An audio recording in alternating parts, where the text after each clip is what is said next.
Ce jour-là aurait dû être juste une autre dispute familiale, du genre dont on se remet avec le temps. Mais qui aurait pu imaginer qu'en quelques heures, nos vies changeraient à jamais?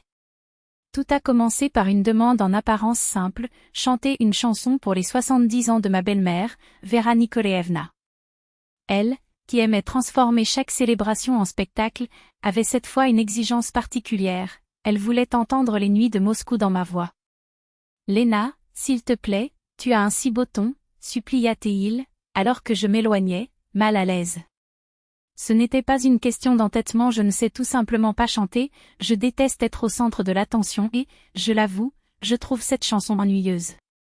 Mon mari, Alexandre, s'est joint à la danse, fais-le pour maman, c'est juste une minute. Mais j'ai tenu bon, si elle veut de la musique, qu'elle sorte un album. Je ne vais pas m'humilier devant tout le monde. La tension montait. Vera Nikolaevna, les yeux mouillés, ne comprit pas mon refus. C'est mon anniversaire, ma fille. Tu ne peux pas faire un effort pour moi? Chacun de ces mots était comme un couteau. Les autres invités ont joué, certains ont chanté, d'autres ont récité des poèmes tandis que moi, immobile, j'ai refusé de participer à ce qui était pour moi une représentation forcée. Jusqu'à ce qu'Alexandre perde patience. Tu gâches la fête de ma mère, il a crié. Et avant que je puisse réagir, sa main fendit l'air vers mon visage. Une claque sèche, qui résonne dans le silence abasourdi de la pièce. Les regards de tous se sont tournés vers nous. Ma joue me brûlait et je n'y croyais pas, mon mari, l'homme qui avait juré de me protéger, venait de m'attaquer devant des dizaines de personnes. Tu es fou, balbutiai-je, tandis qu'il justifiait, j'avais besoin de te faire comprendre. Comprends quoi? Que tu bats les femmes, rétorquai-je en attrapant mon sac. Si tu ne chantes pas, tu peux sortir d'ici, a-t-il menacé. Je n'ai pas hésité. Je suis parti en claquant la porte, sans me retourner. La pluie froide et le vent glacial de la rue étaient préférables à cet environnement empoisonné. Je me suis réfugié dans un café voisin, commandant un café amer qui convenait à mon humeur. Quelques heures plus tard, le téléphone sonna. C'était Alexandre, d'une voix étranglée, « Où es-tu? Où ne suis-je pas? » Dans ton cirque familial, répondis-je sèchement. Léna, arrête ça. Ton entêtement a gâché la fête de ma mère. Ta main a gâché bien plus que ça, ai-je lancé en raccrochant. J'ai passé la nuit chez un ami, ignorant ses 20 appels manqués. Mais le destin avait d'autres projets.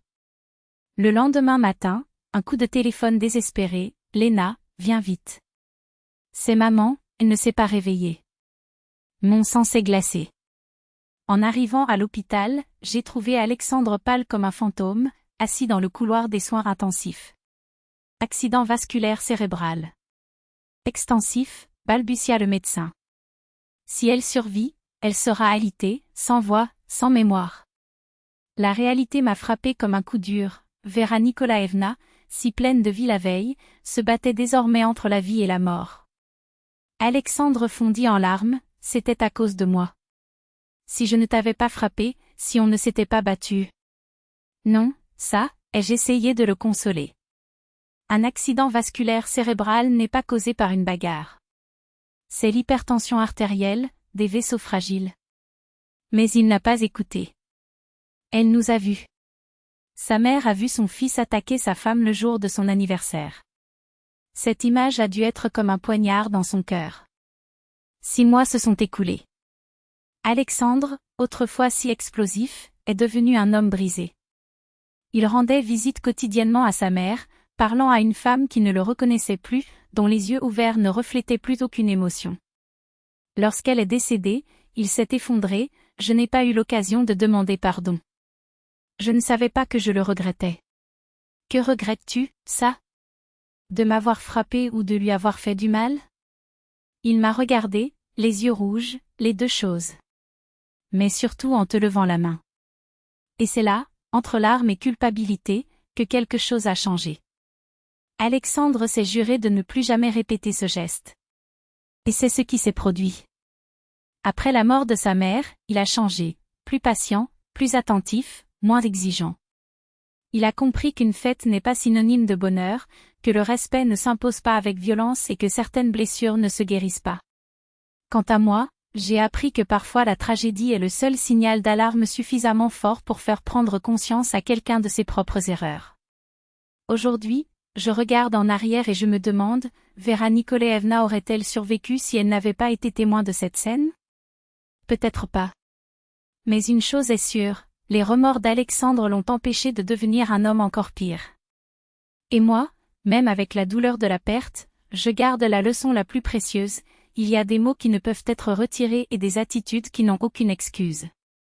Le temps n'efface pas tout, certaines cicatrices demeurent. Mais s'ils servent à nous rendre meilleurs, ils n'ont peut-être pas été vains.